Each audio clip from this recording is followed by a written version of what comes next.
யாரு? கலங்கும் போது சேரு, அது தெளியும் போது நீரு.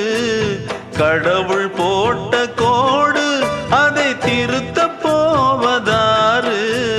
வெந்த புண்ணும் ஆறிடுமா? வேதனை தான் தீர்ந்திடுமா?